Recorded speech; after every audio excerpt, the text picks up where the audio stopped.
There are 5 common checkups most folks over 70 still get every year, believing they're protecting their health. But here's the part no one tells you. Some of those tests might actually do more harm than good. Think about that for a second.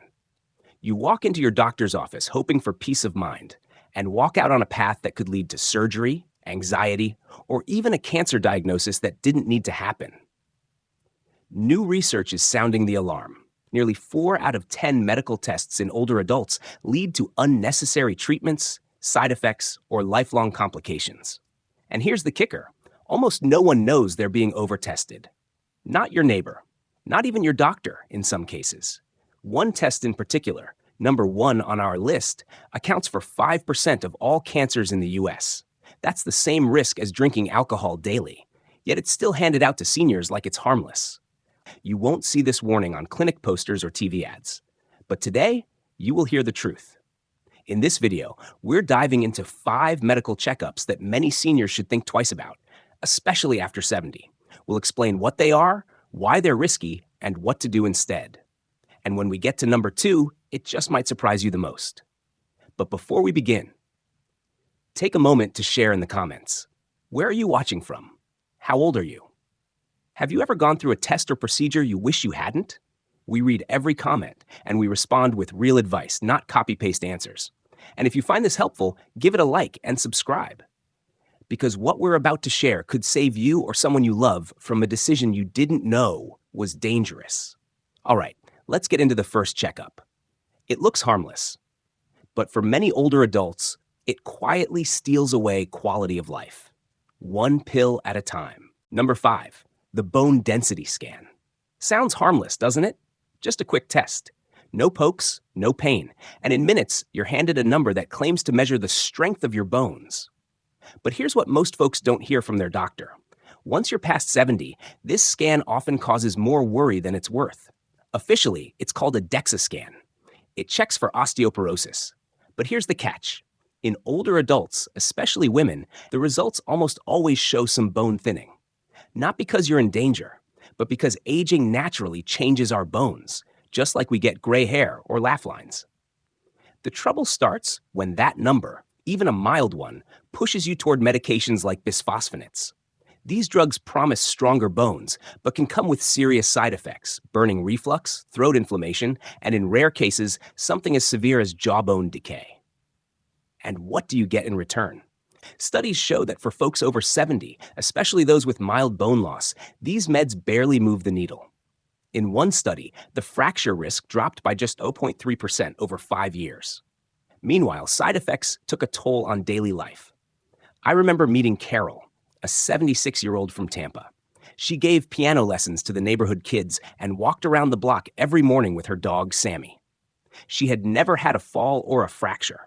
But after her yearly checkup, her doctor sent her for a DEXA scan.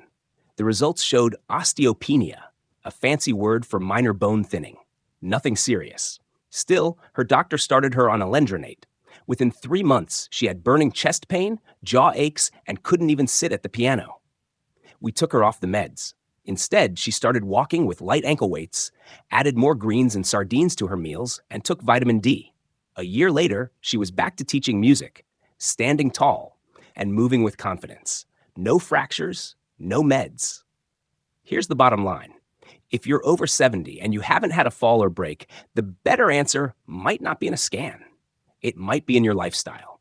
Regular movement, a good diet, and keeping your balance strong can lower fracture risk far more than a pill ever could. So don't let a scary-looking number on a screen push you into something your body doesn't really need. Sometimes, walking more and worrying less is the healthiest move you can make. And speaking of worry, the next test on our list can lead to something far scarier than bone pills. In some cases, it ends in brain surgery. Let's talk about that next. Number 4, the brain MRI, especially when forgetfulness creeps in. It starts with something small, walking into a room and forgetting why, struggling to recall a name, feeling slower than you used to. For many older adults, those moments spark quiet fear. Is this just aging or something worse? Naturally, the first thought is Alzheimer's, so doctors often respond by ordering a brain MRI, one of those high-powered scans that can see deep inside your head. But what they don't always say is this: Those scans rarely bring peace of mind. In fact, they often stir up more questions than answers. For people over 70, brain MRIs almost always show changes. A bit of shrinking here, a few tiny spots there. But here's the thing, those changes are normal. Like wrinkles on your skin, they're part of the journey of aging. The real problem? Once something unfamiliar shows up on the screen, even if it's harmless, it opens the door to more tests, more worry, sometimes even surgeries. And those procedures often don't help memory. In fact, they can make things worse. A recent study looked at over 3,000 seniors, ages 70 to 85, who got MRIs because of mild memory complaints. 86% had something show up on their scan, but only 3% had anything doctors could actually treat. That means most of them walked away scared, and for no good reason. Even worse, about 1 in 8 were pushed into invasive tests like spinal taps or biopsies, all because of unclear scan results. Let me tell you about Walter, 74, retired contractor from Bakersfield. Still sharp, still loved doing crosswords, but he was forgetting names here and there, and sometimes couldn't find his car keys. His doctor ordered an MRI. It showed white matter changes. Walter panicked. He thought it meant dementia. He quit driving, stopped going to Sunday service, sat pulled away from friends. His worry grew faster than his symptoms. But when we sat down with him, we gave him a simple cognitive test, one you can do with a pencil and paper. His scores? Perfectly normal for his age. We worked on his sleep, got him drinking more water, and had him start doing little brain games. In 3 months, his memory steadied. His joy came back. So did his confidence. The truth is, unless you're dealing with major changes like seizures, sudden mood swings, or fast mental decline, an MRI may not be the first thing you need. There's a safer place to start. It's called a cognitive screen. Just a short paper test that checks your focus, memory, and thinking speed. It's simple. It works.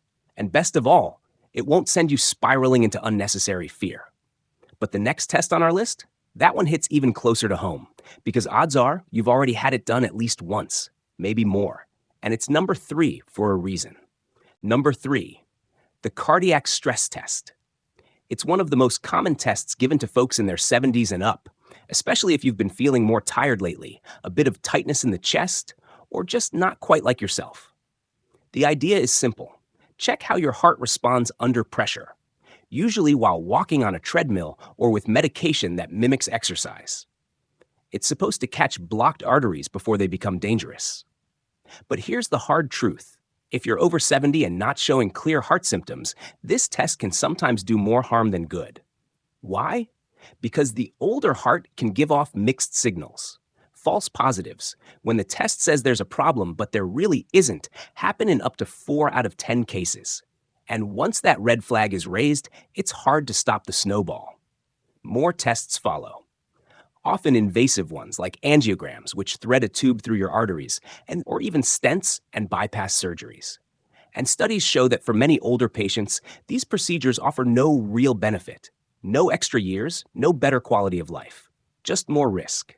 In one major study, over half of the stents placed after stress tests were done on people who didn't actually need them. What they got instead? Longer hospital stays, bleeding issues, and kidney trouble from the dyes used in the scans. It happened to Frank, a 75-year-old retired mail carrier from Fresno, still active, still walking the neighborhood every morning with his dog. During a checkup, he mentioned he felt a little more winded going uphill. Nothing major, just a bit more tired than usual. His doctor ordered a stress test, just to be safe. The results were fuzzy, so they sent him for a heart catheterization. They found a mild narrowing, placed a stent. That night, Frank had a reaction to the dye. His kidneys struggled. He ended up in the hospital for nearly a week. After all that, his fatigue, still there. Turns out it wasn't his heart. He just needed more water and smaller meals, not a metal tube in his artery. Here's the bottom line. If you're over 70 and not having chest pain during activity, or shortness of breath when you move, or a sudden drop in energy, then a stress test might not be your best bet. A safer place to start? A resting EKG. It checks your heart while you're still. Or a calcium scan, a gentle, low-radiation test that shows if plaque is building up in your arteries. These are simpler. They carry less risk, and they're far less likely to lead you down a path of procedures you didn't actually need. Remember, not every test means peace of mind. Sometimes it's just the beginning of a journey you never needed to take. Number 2, colonoscopy. Now, this one might catch you off guard. For decades, we've been told it's the gold standard for catching colon cancer early, and for many folks it is. But once you're past 70, and especially after 75, a colonoscopy may no longer be the safest choice. In fact, in many cases, the risks start to outweigh the rewards. Here's why. The preparation alone can be brutal. Strong laxatives that leave you weak, dehydrated, and sometimes dizzy or disoriented. Then there's the sedation, which can affect your memory, your balance, even your heart rhythm. And the procedure itself? Not without danger. A large 2019 study looked at over 1.3 million seniors on Medicare. Out of every 1,000 colonoscopies in people over 75, only 2 lives were saved. But more than 20 people had serious complications: bleeding, bowel tears, kidney issues. That's a 10-to-1 risk-to-benefit ratio. And here's something most doctors won't say out loud. Many of the polyps found in older adults are small, slow-growing, and unlikely to become dangerous. Yet removing them can still cause harm. Take Mary, a 73-year-old grandmother from Austin. She ran a little bakery with her daughter and loved making pies for the church bake sale. She had no bleeding, no stomach pain, no changes in her bowel habits. No family history of colon cancer either. But her new doctor, eager and well-meaning, pushed for a routine colonoscopy. She agreed. They found one tiny polyp and removed it. That night, Mary doubled over in pain. She passed out in the bathroom. At the ER, they found her colon had torn, a perforation. She spent 9 days in the hospital, dropped 10 pounds, and hasn't felt the same since. We later learned she'd already had 2 clean colonoscopies years ago. There was no real reason to do another. That's why current national guidelines suggest stopping routine colon cancer screenings after age 75 for most people, especially if you're not having symptoms. Now, if you're in good shape and still want to screen, there's a safer way. A simple at-home stool test called FIT. No prep, no sedation, no hospital, and it catches most dangerous cases. So if a colonoscopy is being suggested after 70, ask questions. If you've had previous clear results and aren't having new symptoms, it's okay to pause. Once you're in the colonoscopy pipeline, it's hard to step back, but you have the right to choose what's safest for you. And that brings us to the final and most overused test on this list. You've almost certainly had it done, but few people realize just how dangerous it can be. Number 1, full-body CT scans. They're often pitched as the ultimate peace of mind, part of pricey executive checkups or wellness programs at private clinics. You walk in feeling fine, hoping to catch something early, and walk out thinking you've dodged a bullet. But the truth is far more troubling. These scans don't just look inside you, they flood your body with radiation. A single full-body CT scan can expose you to the same amount of radiation as 500 chest x-rays. And for older adults, especially those over 70, that exposure can quietly stack up, increasing your cancer risk with every scan. A recent study in JAMA Internal Medicine showed something alarming. Up to 5% of all cancers in the U.S. may now be caused by unnecessary CT scans. That puts them right alongside alcohol as a known cancer trigger. Let that sink in. 1 out of every 20 cancer cases could be from a test that was supposed to prevent disease. That's not just ironic, it's heartbreaking. And here's where it gets worse. These scans often find harmless little things: tiny nodules, calcifications, cysts, all part of aging. But once they show up on that screen, the system kicks in: follow-up scans, biopsies, surgery consultations, even when there's nothing actually wrong. I'll never forget Frank, 80 years old, still teaching Tai Chi at the senior center in San Mateo. He felt great. No symptoms, no concerns, but he signed up for a high-end longevity checkup at a boutique clinic. His scan found a tiny spot on his lung, just 3 millimeters. Smaller than a grain of rice. That spot set off a chain reaction. He was sent to an oncologist, then ordered a PET scan, finally a needle biopsy. The result? Harmless. But the biopsy collapsed part of his lung. He spent days in the hospital. Took 2 months to fully recover. And for what? Something that didn't need to be touched in the first place.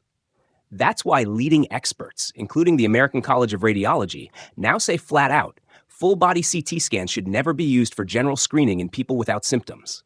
There's no proven benefit, just risk. Now, if you're coughing up blood, losing weight without reason, or feeling something unusual, that's different. In those cases, targeted scans can be life-saving, but scanning your entire body just in case is like walking through a minefield hoping to find gold. You might spot something, but the price you pay could be far worse than what you were trying to avoid. So before you agree to a full body scan, ask yourself, do I feel okay? Am I being tested for a real reason? If not, maybe the best thing you can do is step back, take a breath, and listen to your body, because not every test is a safety net. Sometimes it's a trap disguised as caution. You might find something on a scan, but the fallout could be far worse than the thing you were hoping to catch. There's a safer way, a wiser way. And it starts with tuning in to your own body.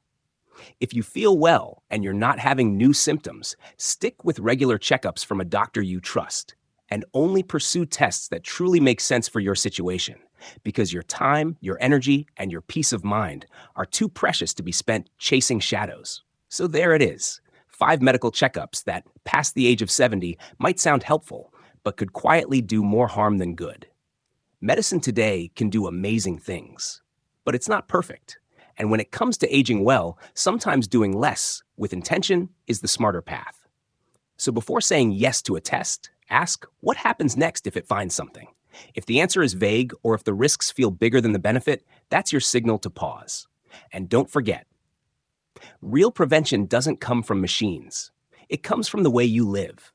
Moving your body, nourishing it, resting well, staying engaged with the people and moments that matter most. Now, we'd love to hear from you. Have you or someone close to you ever gone through a medical test or treatment that turned out to be unnecessary? What was that like? Share your story in the comments below. Your experience could help someone else feel seen, heard, and supported. Thanks for spending this time with us. We're grateful you're here.